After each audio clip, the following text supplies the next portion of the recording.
Welcome back to Conscious Conversations, where we talk about the many pathways of healing, mentally, physically, emotionally, and spiritually, and the amazing humans who have stories of doing exactly that. A few weeks ago, we did an episode with Maxx Nies on the realities of child sexual trauma and child trafficking happening in Hollywood circles. Today, I really wanted to talk about the reality of how this can also hide in plain sight and bring awareness to the fact that this exists in normal towns, in normal neighborhoods, and in normal families. To be real with you guys, my hope is that people hear this conversation and walk away with a deeper understanding of the signs and the symptoms that can show up, and also what someone's life can look like years after they live through an experience like this.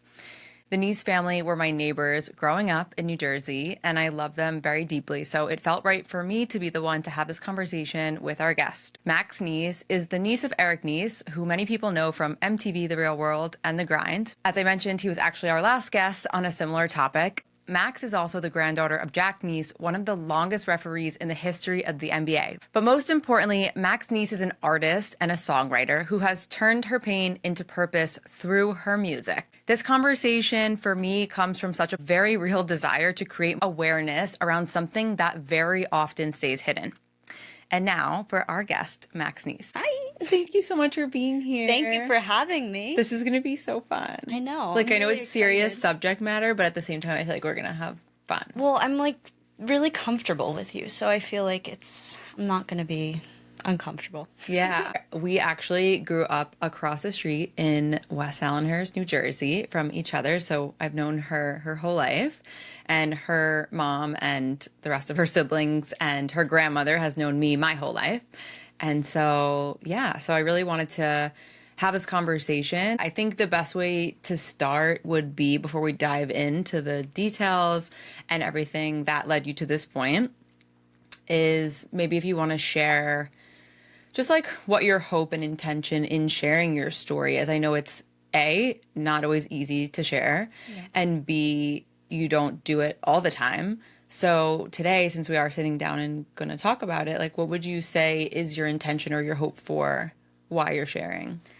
I think my intention is to definitely bring awareness to this topic.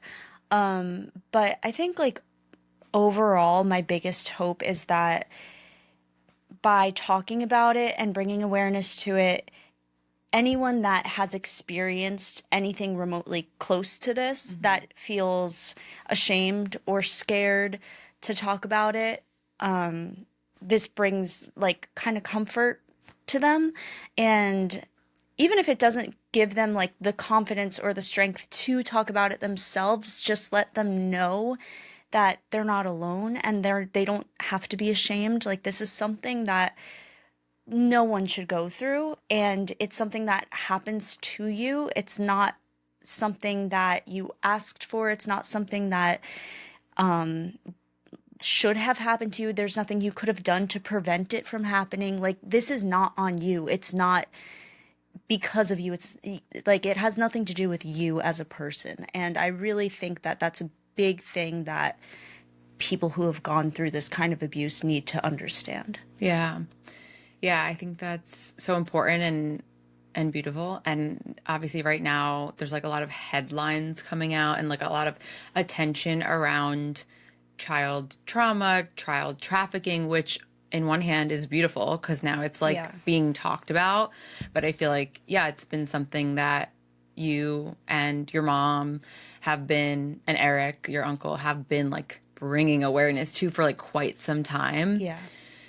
So excited to bring awareness to it. As I said, that's like really my intention. So let's start like all the way back, to before, these things happened. What was your childhood like? Like, what was it like growing up on the Jersey Shore? What was the Nies family like? Obviously, I know all these answers, but it would be great for you to share and like, yeah, just paint the picture of what was Max like as a young child. I mean, honestly, it's kind of weird to think about because I feel like I was living two different lives because I was dealing with everything that I was dealing with on my dad's side.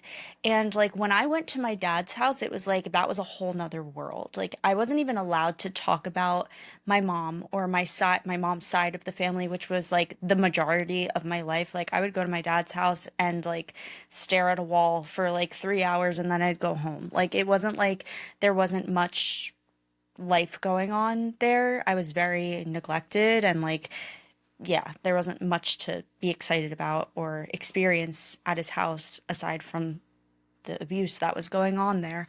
And my mom's house was very fulfilling and loving and exciting. And yeah, it was like, I feel like when I did go to my dad's house, I would just kind of like check out and like kind of just wait until it was over. And then at my mom's house, it was like I was present and alive. But then at the same time, that confused me a lot as a kid. And like I would carry like the experiences that I would go through at my dad's house, like just within my energy. And it was hard to like let that Like go. separate it. Yeah. And I didn't understand what I was separating or letting go. I was just like, okay, this is what my dad feels like. This is what my mom feels like. I don't know why. I'm supposed to love this man. I do love him. He's my dad, but he doesn't feel like the love that I'm receiving from my mom or her side of the family. So, my life was fun and great when I was with my mom, but then with him, it was like I didn't even want to be alive. Like I would come home from his house and have so much like uncomfortable energy in my body and soul that I would like beat myself up from just being so uncomfortable. And I was like 3 years old. Right. So your earliest memories of childhood, you do remember the difference and the distinct Yes. like clarity of when I'm with the Nies family and mom, like I feel really good and happy, which makes a lot of sense because obviously most people watching this don't know your family, but there was like such a spiritual, joyful, like Yeah. super cool energy. And then when you're with your dad, you're saying it was just like a complete contrast, but opposite, as early back as you can remember. Yeah, like for example, like at my mom's house, it was like, be who you want to be, wear what you want to wear. Like there were no like rules. It was just like, accept yourself, love yourself, be yourself. And at my dad's house, it was like it was like cookie cutter. Like you had to be, if you were a girl, you had to wear dresses and sandals and have your hair in a certain haircut, like exactly what their mind, like what they thought a perfect little girl looked like. They had like an obsession with that. And if I didn't want to be that. Like I grew up around like a lot of cousins that were boys and like they were my best friends growing up and I wanted to be like them and I was definitely had some tomboy in me. And the more that my dad pushed the girly girl on me, the more I wanted to rebel. And I would like show up to his house in like my cousin's clothes and be like, look, Dad, I'm wearing boy clothes. And then I would get in trouble for it. And like he hated me for it and I hated him for not like letting me be myself. And it was definitely a battle within myself for sure. And like I felt like, well, why doesn't he love me for who I am truly? And I never felt accepted or loved by him. Yeah. Obviously, it might be helpful to share a little perspective. And also, maybe some people can relate to like their parents not having been together. And that may be helpful for other people to hear just like a little bit more about that. What was your understanding of your parents' dynamic? Or if you want to share whatever whatever comes up for you. Yeah, it was kind of, that was also very confusing growing up because I didn't really know like the people that were super close to me, like my friends as a very, very young kid and like my family, everyone had parents that were together. And not only were my parents not together, but they never really were together. Like I had never seen them together. So I didn't understand that. And I actually used to ask my dad all the time, why don't you want to be with my mom? Like, don't you want to be with my, like, I would try to play matchmaker. And like, little did I know, my dad despised my mom. Well, like, who also doesn't want to be with your mom? Like, you know what I mean? Right. It's like I was like, but this is like easy. Like, just, she's duh. perfect. Yeah, like, she's perfect. Like, later, it all made sense to me. But, Yeah, and my mom was always just like, some parents just aren't together and it's like Yeah. for the best. And like, she did Truth, like a yeah. real mother, like mothering. And my dad was like, don't ever ask me about your mother. I never want to talk about her. So eventually I remember I was asking him, I went through a phase where I would ask him about my mom, like every time I was with him. And then I don't know, something happened that scared me when I asked one time. And I remember thinking to myself, I was in the car with him, and I was very, very young. And I thought to myself, oh, I'm going to ask. And then I said, don't. Like my brain like jumped in and was like, please don't. Like, let's just leave it. And I never asked him about her ever again after that. Like, I wanted them to be together. course. And I don't really know why, because I hated him. Right. So I don't know why I would have, and I never wanted to be with him. So I don't know why. I don't know. I guess It's like a I natural thought child's instinct. Yeah. Yeah. Well, that's confusing, right? Because if you're getting like a very healthy dynamic on one side, Yeah. and a very clean and like cohesive story, but then it sounds like, bringing that up, it's just, yeah, that makes it definitely confusing. Yeah. Yeah. I mean, I think I was just trying to make everything feel better in any way that I could. And I thought that was an answer, and it just Right. like wasn't. And I also like had a lot of examples of like loving parents being together. And like Right. I saw family members and friends and how their families looked, and I was like, oh well, if my mom and my dad are together like them, then we could have like a happy family and like things won't be bad. And I think I mainly didn't want to have to go there alone, because that was like very scary for me. That's like a very fascinating observation to make. Okay, you're like, I don't want to go there alone. So was that around the time that you started really being clear that something was off with going to your dad's house? I think it never was a happy experience for me. I even remember my mom telling me when like he first when he found out that my mom was pregnant with me, was like trying to convince her that it wasn't his baby, and her biggest wish was to have a kid. So she was like, I will have this kid no matter what. And he was like, okay, well, goodbye, like you will never hear from me, see me, whatever. And then he changed his mind. And she brought me over and she said that I was like hysterical. Like I didn't want to be with him. It was hard to leave me with him. They didn't want to take care of me. Like my mom wanted to mother me in a very like natural way. Like it's, you know how my mom is, Yeah. and my family, and they were the opposite. Like they artificial stuff, and like, and my body didn't agree with it either. Yeah. I think that's an important point to, like talking about that point with your family, like naturally more on the holistic side, more on the like processing emotions, like talking about things Yes. spiritual, Yeah. like all of that. So that's a good like note Very to make. opposite too. Yeah. So it was like I was living this life of like how I mentioned before, like freeing, spiritual, accept and learn who you are, and they were very like I don't know, controlling and yeah, artificial things, like not holistic. They were very like church, religious, follow this specific religion. My mom was always like, believe in whatever you want to. Yeah. Like if Yeah. you believe in God, believe in God. Like it was very just like, you follow your own path of figuring out who you are. And my dad was like, I'm going to tell you who you are. And so, yeah, that was very hard to like navigate growing up. But to like go back to what you were originally talking about, I never enjoyed going there. Like it was always scary. I remember as like a 3-year-old, I would come home from his house and have like full on temper tantrums. And like I hated myself.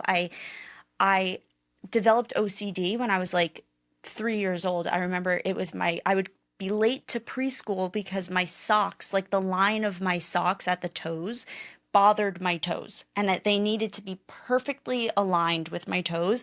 And I would obsess over it so much to the point where I would like start punching myself in the face. And like, I don't know, I was so uncomfortable with my body, and my life felt so out of control as a 3-year-old that I felt like I needed to control my socks. Like I was miserable, and I just didn't know how to process any of it or talk about it. I was so young. It's Yeah. like it was just living in my body, Yeah. eating me alive. And I I needed to get it out. So this is really interesting because a lot of the time on the podcast, we talk about how the body knows something's going on way before the mind even can process it, wants to process it. The mind sometimes puts it out, and then the body is showing these signs and symptoms.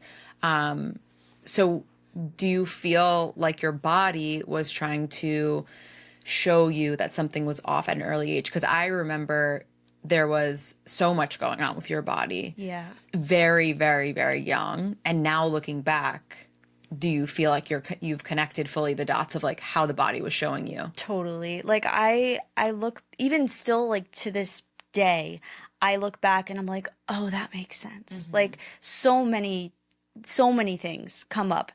I think like, I mean, the first thing for me was definitely OCD, like controlling the way my clothes felt on my body. I had like an obsession with the way that my hair would fall on my, like my part. I don't know. Like I went through different things throughout my life that I would obsess over and have to control. And it really just drove me crazy.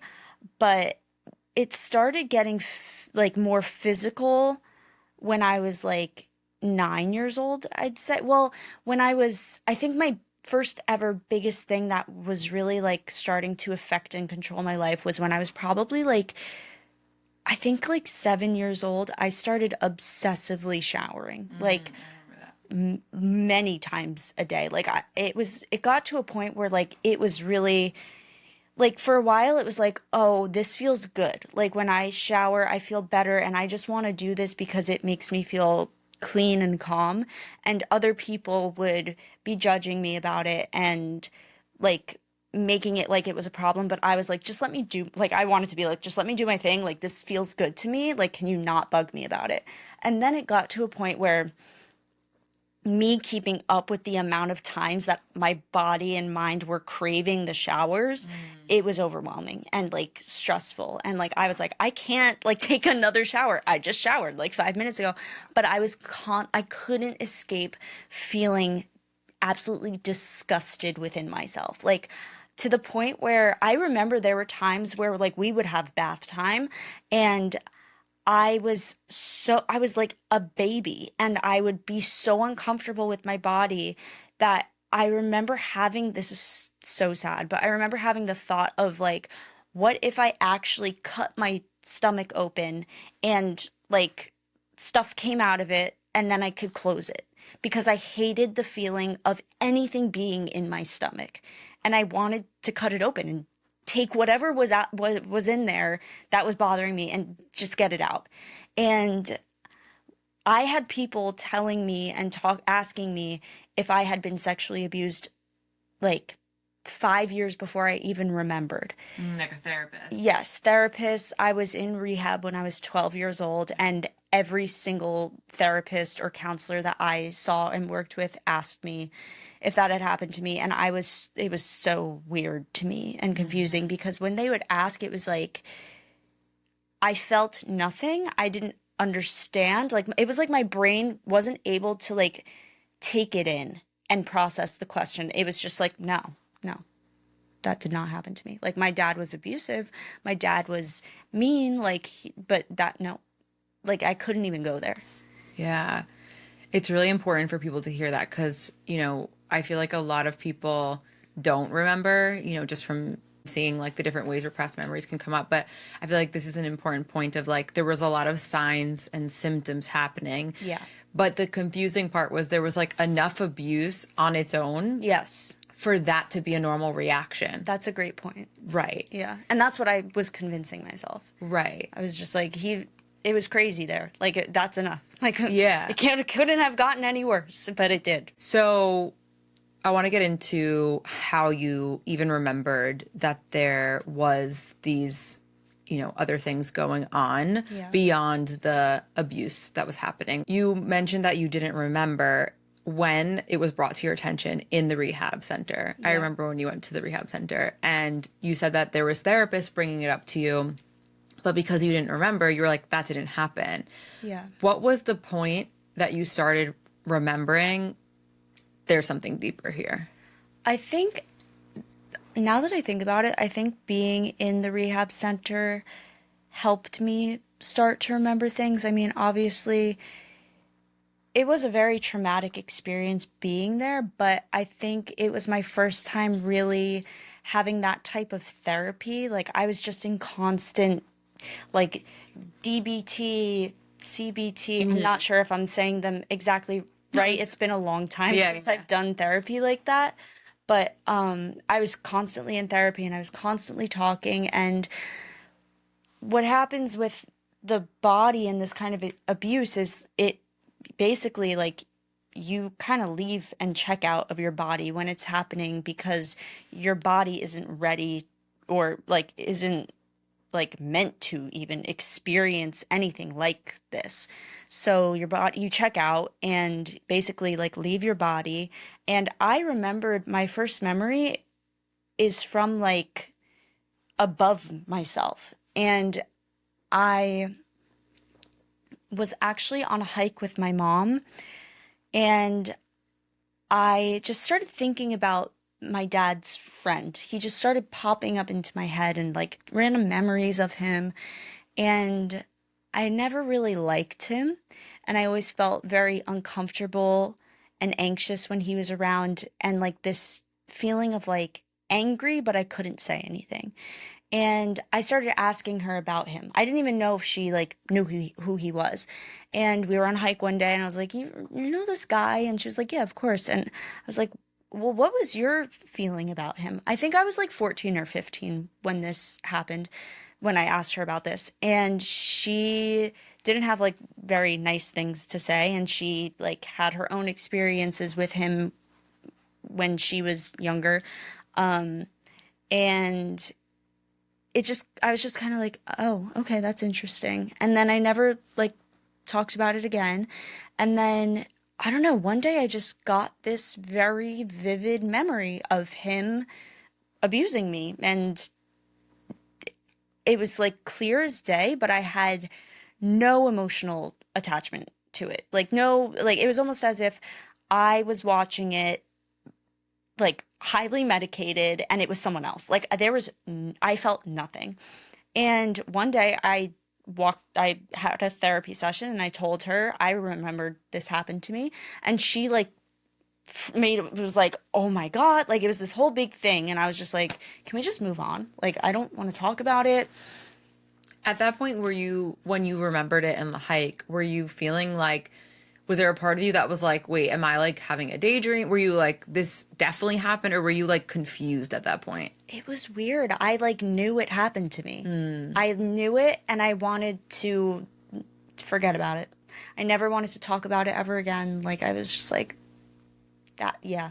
Like, So you I were don't know. super sure. Wow. Yeah, I was super sure, but I was like really grossed out and embarrassed. And like did not want to talk to my mom about it. And I remember my therapist at the time, who I told, immediately like had to call the police and did. And I was like, I had to go talk to a detective immediately.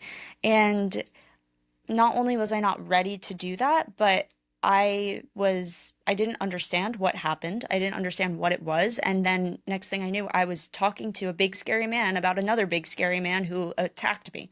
And I didn't know what I was even talking about. And then not only did that happen, but they built a case around that and I wasn't even aware, and I didn't have the right information at the time. I wasn't ready to talk about it or bring it to court or anything, and it kind of messed up my I mean, now I'm wanting to start a case and that is interfering, and it's been hard to navigate that now, and I think that's really unfair for me. Yeah, it's like, so it's interesting because you're saying like when you finally did remember it, then you told someone about it, but Yeah. then telling them almost like kind Like, of she took my story from me right. and my experience, and I now sure, it's 10 years later, but I feel ready to talk about it. And I feel like this is my time to share my story in the way that I'm comfortable with and the way that I remember it. And now I feel like I can't again, unless it's like on social media. And like, that's great that I can do that. But I am at this point where I want them to know that I know what you did to me and I want you to pay for it. And I don't feel like I am getting that justice. And I think the only ways that I do feel like I get justice in that is through songwriting. As always, I only share products I personally use, love, and feel aligned with. And Araza Beauty is one I literally can't stop talking about. I use it every single day. It's a non-toxic, clean makeup brand, and my absolute favorite product is the Coconut Cream Foundation. It's buttery, creamy, smells like heaven. I am obsessed. So if you're looking to upgrade your makeup with something clean, conscious, and actually good for your skin, this is such a good one to try. Araza is giving my community 15% off with the code CONCIERGE. And if you purchase something using my link or code, I receive a small treat too. Their tagline is, "If looks could heal," and honestly, it's giving exactly that. Let me know if you try it and what you think. Back to the show. So you had the memory. You shared with a therapist. Yep. Therapist took it, ran with it. I'm sure was trying to do the right thing. Definitely. I think like as a kid though, like it's not that I didn't remember, like I just like shut it off. Like I think it wasn't like that happened to me at my dad's house. Like there are two times that I remember there are two times I remember it happening to me, and like I knew what was going on in that moment. Once it was like over, I didn't ever want to talk about it or think about it again. And then there was a third memory that I had where it was in the daytime and there was like some party going on. And I remember like waking up in my bed and in my room, in my childhood room at my dad's house, the door would lock from the outside. So there wasn't a physical lock on it. If the door shut, you were locked in the room. So if my dad put me in my room and shut the door, I couldn't get out until he opened up the door. So I woke up and it was very scary because like there are a lot of times where I would be like playing in my room and accidentally the door would shut and then I'd just be locked in there until he found me or like just wanted to let me out, as if I'm like an actual caged animal. And one day I woke up in my room and it was still light out. And I knew that there were a lot of people in the house, and I swear I was little, like at the oldest 6 years old. And I remember waking up and being very like out of it. And I also remember kind of stumbling out of my bed and everything was kind of like blurry and fuzzy. And I pulled down my pants like to look at my underwear for some reason, and there was blood in my underwear. And then I remember pulling up my pants and I sat down at like the side of my bed because I remember having like no energy in me. And then I have a memory of me picking up this piggy bank that my dad had at like, it was like in my bedside table, and I just like opened it up and like looked to see if anything was in it, closed it, and then the memory's over. But I know for a fact that was the first time I was ever drugged and raped. And and I have the memory of the abuse happening, or the end of the abuse happening, because I remember watching him get off of me and then walk away after like fixing himself. And then there was a second memory that I had, and they all actually, like, I remembered them all in this sequence, where we were having like some kind of Christmas or birthday party, and I was also very, very young, and the same thing happened. Like it was in my dad's room. He was in there with me. It was just us. It's weird because like I remember such specific things about the settings, and like as I got older, I started to put the puzzle pieces together. Like the first memory I had, it was during the day, and in the room, all of the lights were off, but the sunlight was like coming through the window. And up until I remembered what happened to me, I would have like panic attacks in rooms with that lighting. Like I'd be hanging out, like even in public places, like I wouldn't be able to be in rooms like that. Or if like I went over to someone's house, I'd be like, can we please turn on the lights, or can we shut the blinds, or whatever. And still to this day, like I think about it, like I catch it and I'm like, okay, I see the lighting, I know it reminds me of that. I don't need to be freaked out by it anymore. But anyway, the second memory, I there was some party going on. This was like dimmer lighting, at night for sure, and it happened. And then like he just went out into the party, and I don't even remember what I did after it. Like I just remember being like left alone.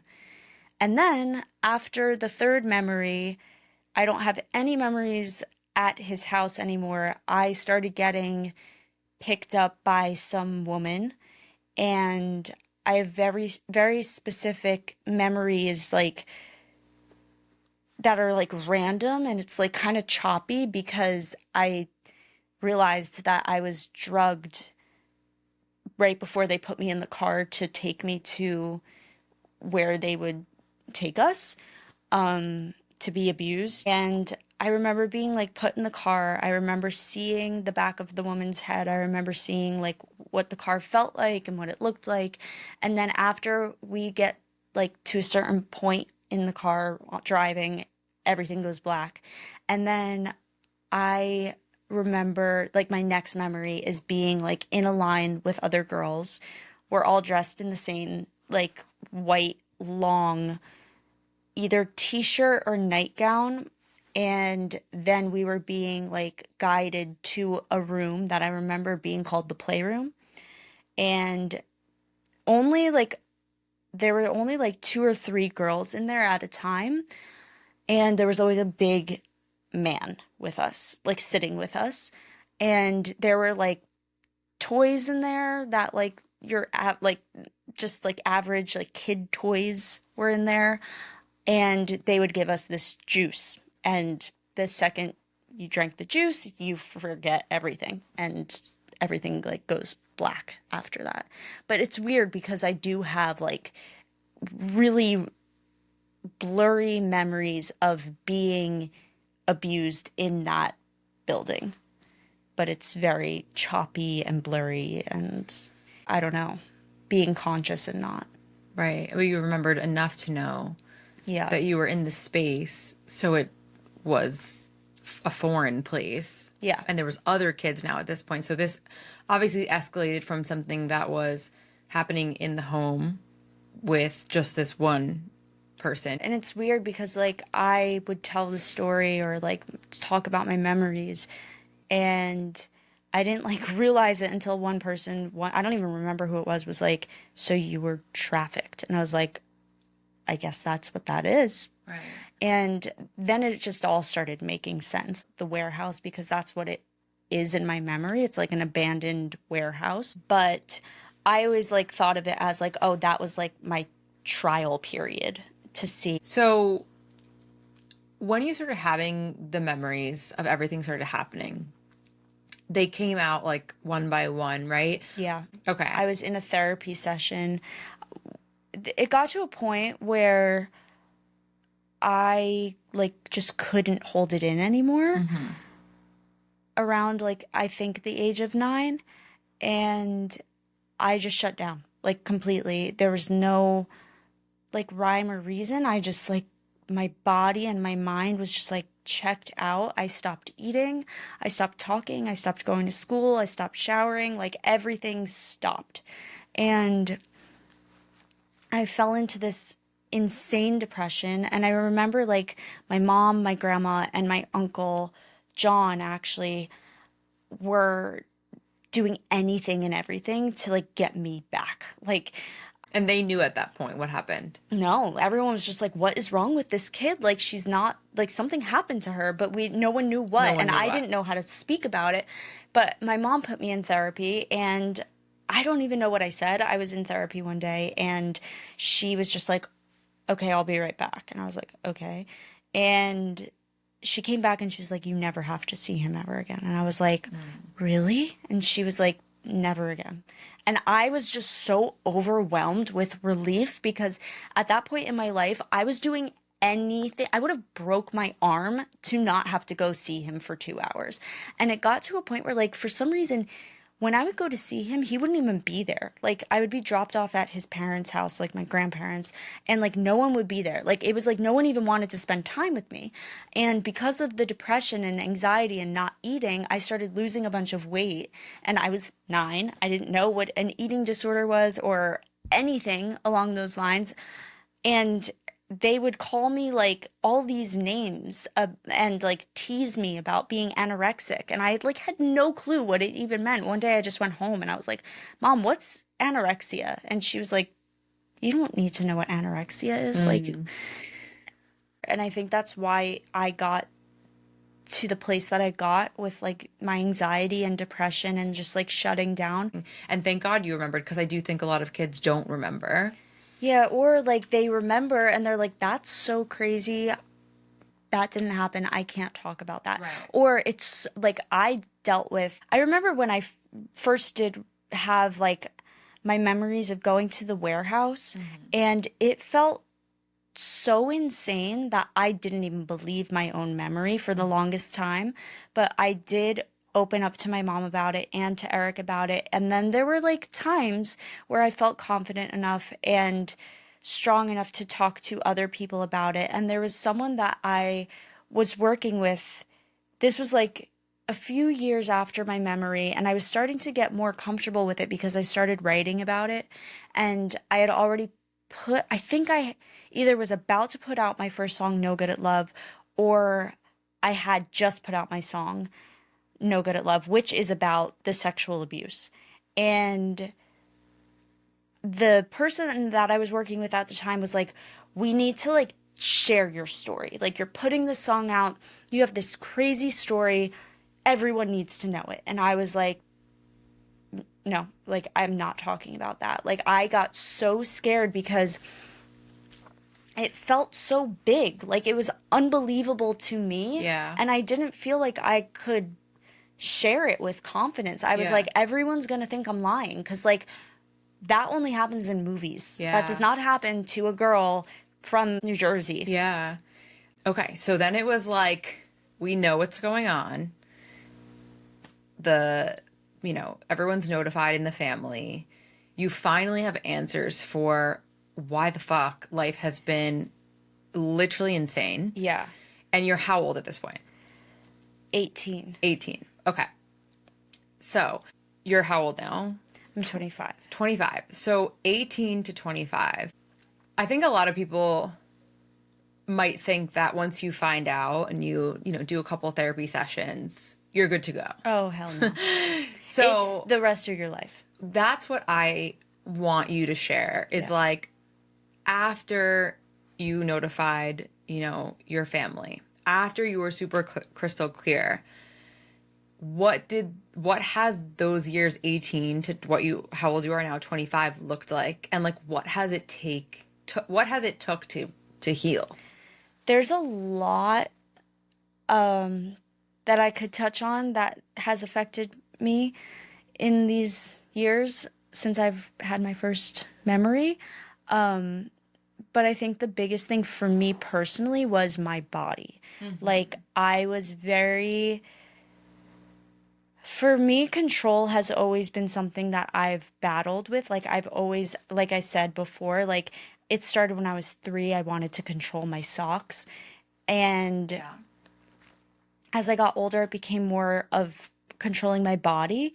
And that showed with like food. And it was never really about the way my body looked. It was an internal feeling. I never wanted to feel like there was anything in my stomach. So that made eating and my relationship with food very hard, because obviously when you eat, you feel there's stuff in your stomach. So I didn't want to eat a lot of the time. And then I found that if I controlled my food, I can control how my stomach would feel and all that. But at the same time, I didn't realize until 2020 that I actually had internal injuries from the abuse. And it just got to a point where like my body wasn't functioning like I would hear how other people were experiencing their bodies functioning. And I started going to doctors, and I finally, after so much trial and different doctors and tests and scans and everything, medications, I found out that I had like injuries in my organs, and it was affecting the way that my body was functioning. And I had two surgeries to fix that. I think the first one was in 2020, and then I think the second one was like in the beginning of 2021. And after that healed, my body was definitely functioning better, but my nervous system, and I didn't even know it at the time, I learned a lot about my nervous system and the way that this kind of abuse can affect your nervous system over a lot of time. But that was like a main thing that I had to heal and attend to get to the place where I'm at now. And I really feel like I was at war with myself and my body up until like, I don't know, like not even a year ago. I mean, literally, like I have a service connecting people to all these modalities, and I've done all of them and so many things, but I've never met anyone in my life who has literally tried everything. I mean, you're like just a straight warrior, both you Thank you. and your mom. Like it's been so much. And I think there was times where, I mean, I know because you vocalized to me and you've shared publicly, like you were just like, I don't want to be living. Like this is not a fucking life. No, I was literally suicidal from 12 up until like 24. So I remember, like, obviously just being friend of the family, like how much you were like, I just do not want to do this anymore, and being suicidal, trying so many things, more than like any human has ever endured. What was like the thing that kept you going? Was there like just something that kept you living for? Was it a person? Was it a experience? Like what? There were three things come to mind. I mean, I definitely felt like my mom was, I mean, is like my best friend, my favorite thing in the entire world. And she showed up for me every single day, every second. Like there wasn't 1 second that I felt like she didn't try or like hold me up. Like she didn't even take a break for herself. And I felt like I just couldn't like just check out and like leave. And Her. yeah, I also was a horseback rider from 6 to 18 years old, and I owned two horses. And at the time, my one horse Marley, especially when I was in rehab, I had a counselor come up to me one day and she was like, if you die, that horse is going to be left alone. And I saw how much, because she took me to see him because I was not doing well there. And she knew that would like help me out. And she was like, I saw how much that horse loves you and he needs you. And you have, if you can't do it for yourself, do it for him. And that's, I was like, okay, like I'm doing it for Marley. It's every time I was faced with anything that I felt like I couldn't get through, I just thought like, he's like my baby. Like I have to be here for him. And then that was like younger. I was around 12 years old when that was my motivation. And then it became music. And like in 2018, when I was working so much with Eric, he really encouraged me to start writing about it and sharing the story. And once I did, it felt so empowering and just powerful to like use music to connect with other people. And once I saw that happening, I was like, if I make it out of this hell that I'm in, I can put all of this energy into my music and I could save so many girls that went through what I went through. and I can connect with so many people that feel anything close to what I've been feeling. And it's always been like a passion of mine, singing, songwriting, performing. And at that point, I was like, now I have like a real purpose. And like, it doesn't have to be like my sad story that broke me. I can like take this story and everything that's happened to me and use it to my advantage. I can turn this pain into power and do my favorite thing in the entire world with it.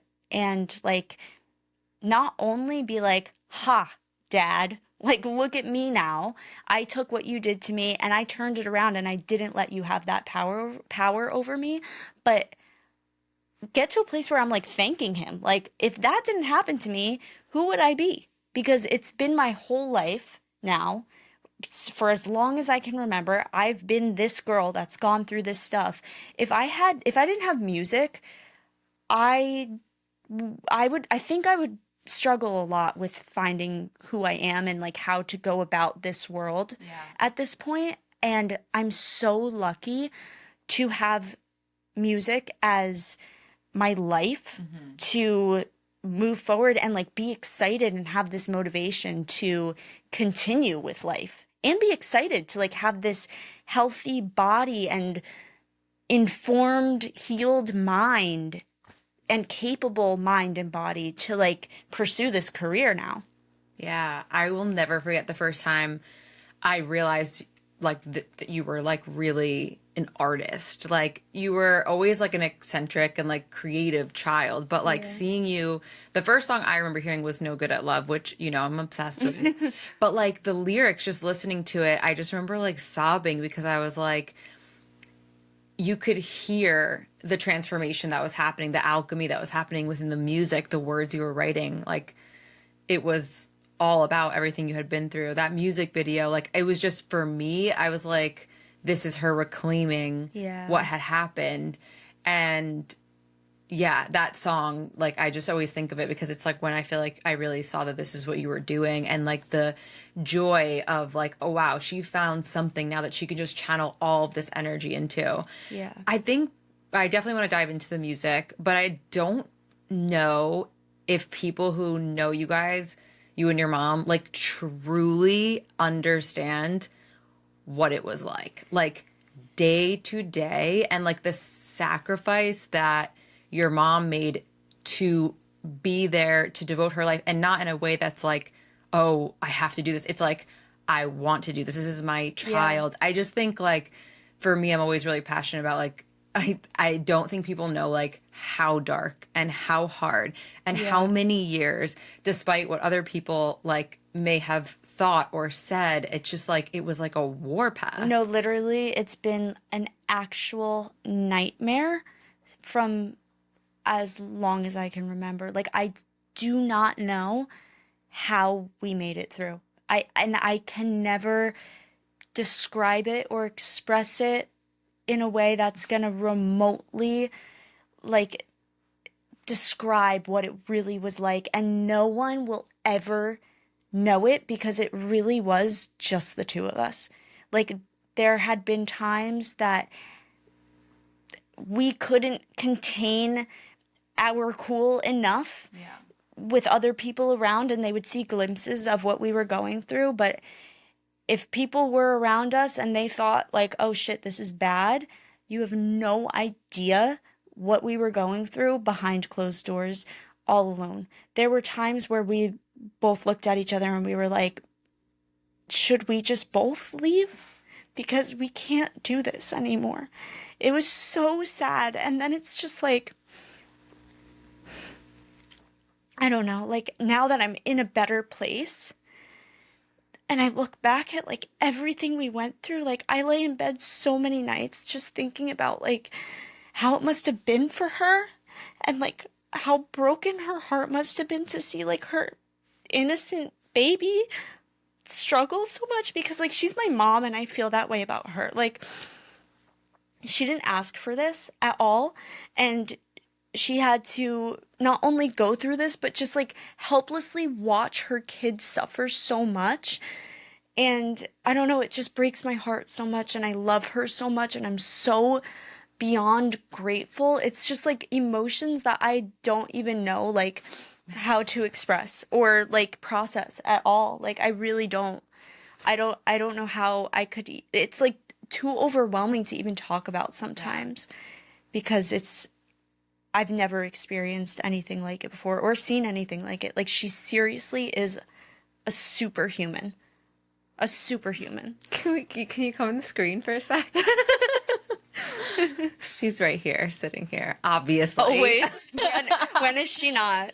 I literally like wrote an entire part of this where I was like, I just want to like honor Kim and like the things that she's done, the human that she is. I'm like, as like a friend, To everyone like- who experiences Kim, it's like she touches everyone in such a special way. Like even my guys that I've dated, friends that I've had, like she's just like she just makes a huge impact on everyone that she interacts with and encounters. And I am the luckiest human in the world to not only have like a relationship with her, but to call her my mom. Like I would 1000% not be on this earth anymore if she wasn't the person that she was. She saved my life.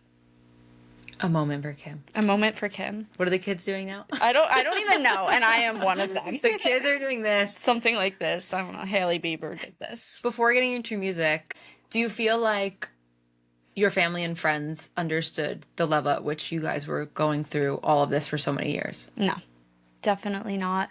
I think it was too hard for some people to understand.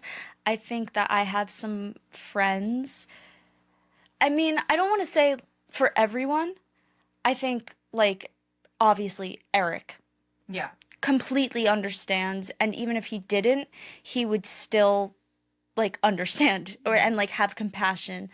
And I always say, like, my ring of people is like you, Eric, my producer, Justin, and my mom. Like, I think growing up, it's hard for friends like my age to understand stuff like that. And I think I have like a couple friends that I've made throughout my life that have done their best to understand and support me. But I think that if you don't go through something like that, it's really hard to understand, and that's understandable. Yeah. But then there are people in life that you can tell your story to, and they just choose to not understand or respect it or support you and kind of judge you. And it's people like that that you kind of just have to be like, okay, you're not my people. Yeah. And I have to step away, or I have to have this like distant relationship with you, or like surface level relationship with you. But at this point in my life, it's hard for me to have relationships like that because I am such a deep, open, honest person, and I've been that way my whole life. And my whole life I've been very isolated, and the people that have been in my life have been people that are people that I can talk to about stuff like this and have gone through stuff like that, or healers. And so it's normal to have conversations like this. And I like stopped going to school when I was like 10, so I wasn't around a lot of kids, and it's like, I don't know, I kind of feel like an alien in this world, so I have to create like a community for myself of other like alien like people. Well, I get it. that's why I love that you created music about this, because they do say a lot of people that are meant for big things and have like this huge mission on life do really go through, not to say everyone has to go through something very hard, but a lot of, you know, the shamans back in the day, like the one who got sick in the town, that's how they knew he was going to become the shaman. Yeah. And so what you do see oftentimes, and I even have lived through a version of this, as you know, myself, is just like after being sick for so long, there's so much wisdom that comes from it. There's so much healing. Yeah. And then a lot of the time the mission is to turn around and bring it forward. So let's dive into that mission that you're on now with your music. So tell us like what music means to you. Like, is it the songwriting? Is it the singing? Like, when did you realize that, like, this is really what I'm here to do? And yeah, just tell us more about your journey with music. I mean, music has always been my therapy. Like, it started when I was 6 or 7 years old, and my great grandma died, and I didn't really know how to process that. So I started writing songs. And every single thing that I was uncomfortable with or had a hard time processing emotionally, a song was written about it. And then I started I discovered Taylor Swift, and she inspired. I remember like I barely knew how to like turn on the TV, and every morning I remember like going downstairs and going on the computer and watching her music videos, just the same ones over. She only had one album out, and I would just watch them over and over again. And then I started like performing her songs in my kitchen. And then that ended up happening at the bar, the lake house The lake house. down the street from our house that I wasn't even like legally allowed to be Yeah. singing in, but I was there, and it became like the Maxx concert every Friday night, 8 p.m. It wasn't karaoke anymore. It was just, I was there singing Taylor Swift, and you were lucky if you got on stage. But yeah, so after that, it was just songwriting, and performing, but I was also horseback riding a lot, and that was a very therapeutic for me too. But when I started remembering the abuse, I started going more towards the music, and writing about it was just really freeing. And not only was it freeing for me, but it was really rewarding because at the same time I felt like I was helping other people and taking negative and turning it positive. So there was a lot of like rewarding things coming from music. And then after the mushroom journeys and all of that, Eric was very what's the word? An advocate for you to write. Yeah, to share my story in any way that I could. And I remember after I wrote No Good at Love, that was just like such a high for me. I was just like, I feel amazing. Like, it's crazy to be writing about one of the worst things that probably will ever happen to me in my entire life, and it being one of like the most amazing things that I ever do with my life. Yeah. And like having such a positive outcome from such a negative experience. It was so empowering. Like, I did that all by myself. And I don't know, it was kind of like a gift that I'm giving to that little girl that went through those things, and now it's just natural for me. Like, I don't go to talk therapy. I have a notebook, or I have my phone and my writing app, and I write music, and I write about what I'm going through and my experiences. And sometimes, and I get to control that. I get to control how that story's being told. And sometimes it's really raw and heavy and deep. And then other times it can be like, I could take it on whatever musical journey I want to. Yeah. And it can hold whatever energy I want it to. It becomes my story that I get to decide how to tell. And it's just me taking all of my power back. I love it. Thank you. It's just like so cool to see you do that. And like I said, the lyrics of No Good at Love, like, is like, sew my mouth. What does it say? Like sewed my mouth so I don't open up. Yeah. Poison touch. Now I'm no good at love. Like, I was just like, this is poetic. Like, this Poetry. Is like, well, that's this interesting. is poetry. Poetry is like how it always starts for me. Like, I start with a rhyme and I just build off of that. And even on days like every day I try to write, I call it a poetry page in my journal, where I just write random poetry, whether it's about, like, sometimes yesterday, for example, I was sitting at the park and I just picked something that was interesting and just wrote about it. I have a new gym crush. I just like wrote a little poem about him. Like, it doesn't have to be anything super deep or emotional. It could be the most emotional thing ever, but I just want myself to be continuing to write. And like, I just have that practice in my everyday routine because it's healing for me. It's my therapy. Yeah, and you've done so many modalities. Like I literally, I mean, we could have a whole episode on just like the therapies that this human has done. The craziest stuff too, like anything And and everything. I mean, I'm sure, correct me if I'm wrong, but like all of that helped and Hmm. brought you further and closer, the detoxing, the therapies, like the plant medicine. But ultimately, like now that you've done all of that work, the music really becomes your therapy and your Yeah. way of healing. And then the transmission that it becomes for other people. What do you hope that they feel or experience when they listen to your music? Well, I actually, with No Good at Love, when that song first came out, I still do stuff like this to this day, but I took the link for to the Spotify or Apple, whatever platform it was, and I went to fan pages of artists that I like, and I just sent the link to all of the artists' fan pages. And I said, "Hey, I'm Max. I'm a new singer-songwriter. This is my first single, blah, blah, blah." I did like a cute little introduction and then what the song was about. And there was one girl that I sent it to, and she responded and she was like, "I love this. This is amazing. Like, thank you for sending this." And we started talking, and she was dealing with a lot of mental health issues. And she was very young. I think she was like 12 years old. Wow. And at the time, I was 20. And I was helping her. Like, I was talking with her on Instagram. She was in another country. Like, but we got very close very fast because I was kind of assisting her through her struggles.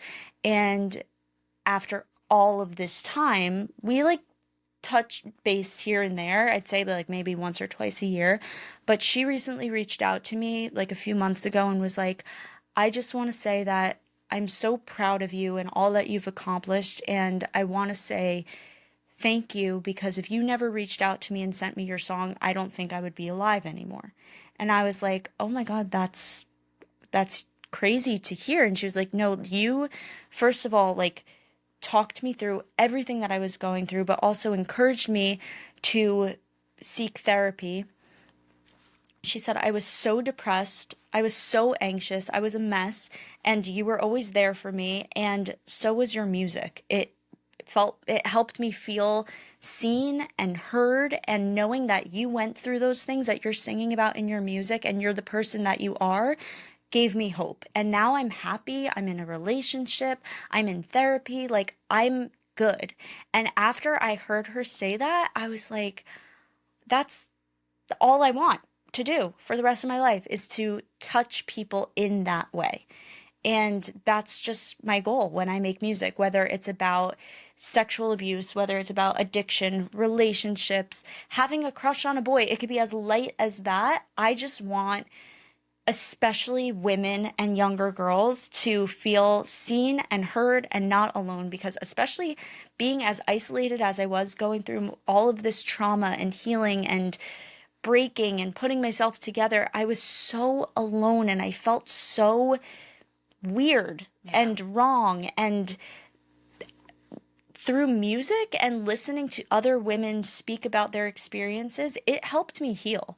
And I just want to be someone like that to other girls. Yeah. I mean, that's amazing. Thank you. Thank you. Honestly, personally, don't even know another artist that I can think of that is like, I write to heal from my sexual trauma and my sexual abuse. And like, I feel like you do write about other things, but the amount you wrote about that, I feel like really does like set you apart, and in telling that story over and over again and being like super fierce in it and sharing so that other people hear Yeah. and I feel mean, less alone. I do have to say, like, I give it to myself. I am the only artist that I know of that has ever put out an entire album dedicated to something like this. Right. My album, Daddy's Issues, is dedicated to my dad and the experiences I went through with him, the emotions and things that it brought up. And then there's one last song on the album for my mom called "I'm Sorry, I Love You." I love that song. Me too. I love that song so much. And yeah, I mean, that it's a whole story, Yeah. that album, and I feel very proud of that.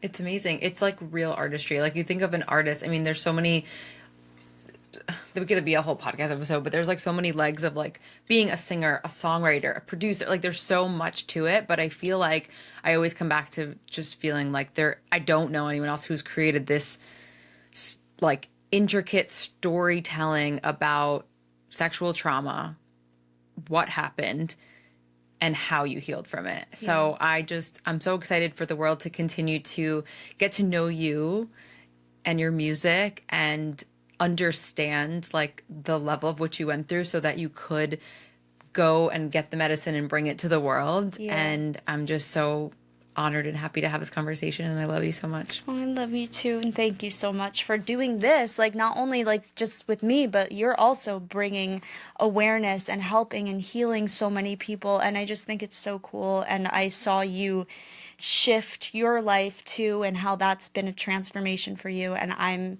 so inspired and proud and excited for you, and you're doing amazing things. Thank you. Yeah, thank you.